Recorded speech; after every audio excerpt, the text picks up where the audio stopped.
Hello, authors. Today you will actually be writing your Best Part of Me poem.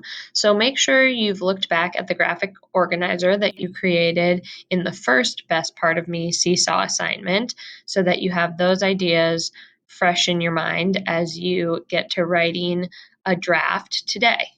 So we will ask that you type your Best Part of Me poem to share it with your teacher. However, if you're someone who you know typing is harder for you and slows you down, it would be a good idea to handwrite it in your writing journal first so that the ideas can flow freely and then come back and do the typing. But if you're a more experienced typist and think that that won't prevent typing will allow you to still get all your ideas down and have them flow smoothly, you can start with the typing. I'm going to be showing how we want you to do your Google Doc and your typing. So what you'll need to start by making sure that you're organizing this in the right place. So notice I'm in my Drive, but I also made sure I opened up my writing folder specifically because if I make the document in here, it'll save in here and it'll stay organized. I won't have to move it later. So now that I'm in the right place in my Drive, in my writing folder, I'm going to go up to this top corner and click New Google Doc. I am going to name this with my last name, Best Part of Me poem. So for me, my last name is George, and then I'm going to write Best Part of Me. Sorry, I don't need to write poem. George, Best Part of Me, so that I know what this assignment is. That's step one. I also want to make sure I share this with my teacher. So this button right here, you're going to click on that to share. And if your teacher is Miss Reinhardt, you'll start typing in her name.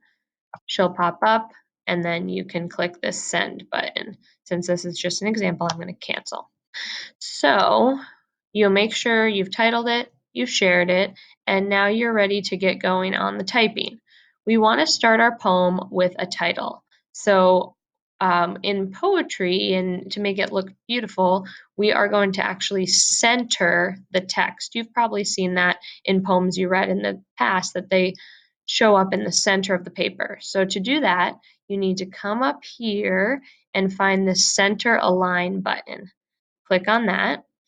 And I'm starting with my title. Since it's a title, I want to underline it. So I'm going to find this underline button, click on that.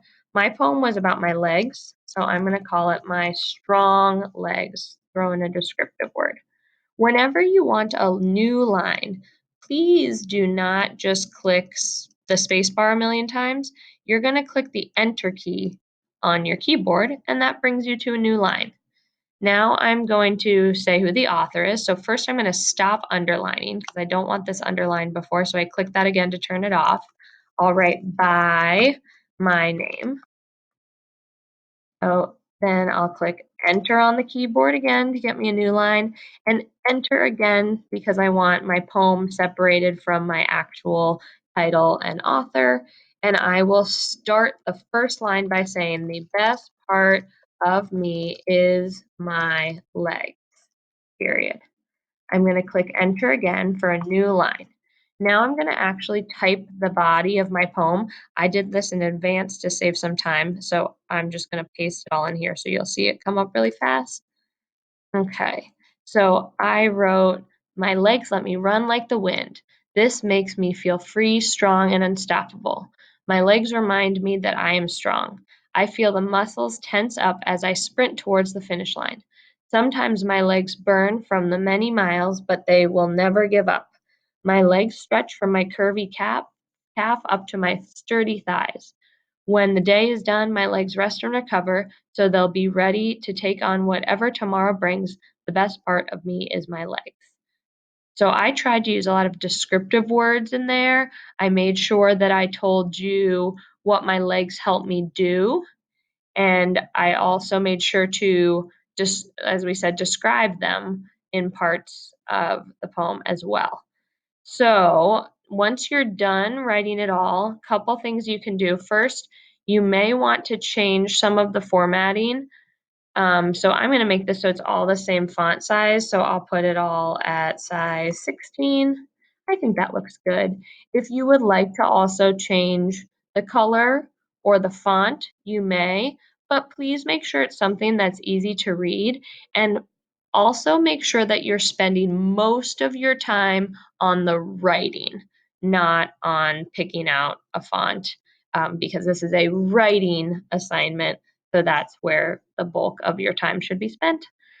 Finally, once you've written your poem, you are going to look at the editing checklist on Seesaw and make sure you've actually done all of the things listed here. So once you've done them, you'll check them off. If you get to something and you think you didn't do it, like I'm reading this one, I described using strong details what the best part of me looks like: its size, color, shape, and texture. You realize you don't have that many strong details about that part of you, go back in your poem and add them in so that you are truly able to say, yep, I did this, check it off. Okay, you'll keep going through. I'm going to read through some of these so you know what to expect. I told what the best part of me allows me to do and enjoy. I separated each new thought on a new line. We talked about doing that with the enter button. I used correct spelling and capitalization. My ideas make sense and are stated clearly, and my poem is at least 8 lines long. The blue items are more about just working in Google Docs. So if you're confused on any of those, rewind this video and it will help you know what I mean by each of these items. And once you're done, you will submit your finished editing checklist to Seesaw, and your teachers look forward to reading your best part of me poems.